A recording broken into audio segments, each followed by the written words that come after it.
Alors, nous avons devant nous une Vespa de 1954, presque aussi vieille que moi. Et nous sommes avec Bonnie, qui est la présidente de l'association des Vespa et Van Club de Val d'Isère, c'est exact. Non, non, de Vespa et Van Club des Glaciers, Tignes. Tignes, presque pareil. Et Val d'Isère. Et Val d'Isère, d'accord. Expliquez-nous déjà pourquoi cette passion des Vespa, déjà. Alors, écoutez, je vis en montagne depuis 30 ans à Tignes.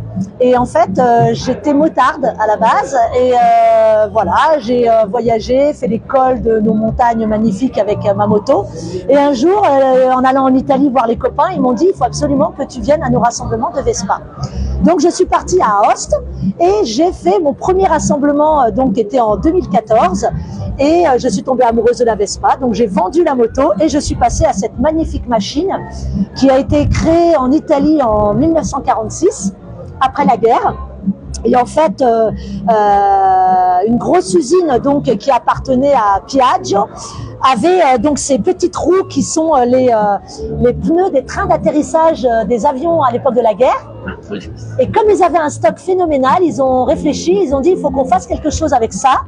Et donc ils ont créé la Vespa, ce magnifique véhicule qui est doté ici d'un tablier.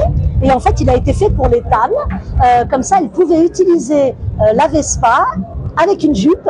Et pour ne pas qu'on voit leurs jambes, elles pouvaient utiliser cette Vespa. Tout à fait. Mais c'est l'emblème de l'Italie, ça. Absolument. L'Italie des années 60, c'est l'emblème, c'est la Vespa. Tout à fait. En fait, c'est juste après la guerre. C'est même plus tôt que ça. C'est juste après la guerre. Et en fait, c'était le scooter du peuple. Et en fait, tout le monde partait en vacances, allait au travail, passait dans les grandes villes comme Rome et ailleurs. Et donc, utilisait la Vespa. Donc là, vous avez un modèle de 54, oui. Donc qui est dans les premiers modèles, mais il y en a encore des plus avant qui sont des Faro Basso. Et nous avons on va dire pas le dernier modèle, mais le modèle le plus moderne des dernières Vespa, qui est le 125 PX. Ça, c'est quand même un 1989, donc c'est quand même une collection. Mais vous voyez, il est plus moderne et il est plus à même de faire beaucoup de routes. Et alors, on a des Vespa et des Lambretta. Alors, quelle est la différence entre les deux? Alors, tout à fait. Là, nous avons des Lambretta qui sont magnifiques. Nous avons ce modèle qui est de 1952. Et le Lambretta, est le deuxième scooter italien créé en Italie. Comme on aurait chez nous Peugeot, Renault, là, on a Vespa et Lambretta. Et donc, c'est un autre modèle de scooter italien. Et ça, c'est de la concurrence, alors. Avec les deux sièges derrière. Ah oui, le double siège. Il y a aussi le double siège en Vespa. C'est d'origine. Tout est original. Celui-là, alors il est particulier, celui-là, parce que celui-ci appartenait à un soldat italien. Et il est parti à la guerre. Et quand il est revenu de la guerre, il avait perdu une jambe. Donc il a une particularité, ce Lambretta, c'est que la pédale de frein se trouve à gauche au lieu d'être à droite. Et ça, c'est une particularité. C'est assez bizarre, oui, c'est juste. Oui, par rapport aux autres. Les autres sont toutes de l'autre côté. Elles sont toutes. Voilà. Le frein est tout à droite sur tous les autres véhicules. Et celui-ci, ils l'ont mis à gauche. Assez curieux quand même. Puis alors, votre association, je vais vous mettre un peu plus. Oui, tout à fait, on a le soleil. On va avec moi ici, on a le soleil. Mettez-vous là, parce que voilà. Votre association, c'est Vespa et Van Club. Pourquoi Van Club? Quel rapport avec les Vespa? Alors en fait, ce qui se passe, c'est que moi j'ai créé mon club donc en 2019 à Tignes. Nous sommes à 2100 mètres d'altitude et en fait on est le club le plus haut de France, puisqu'on est à 2100, on est les plus hauts en termes de club.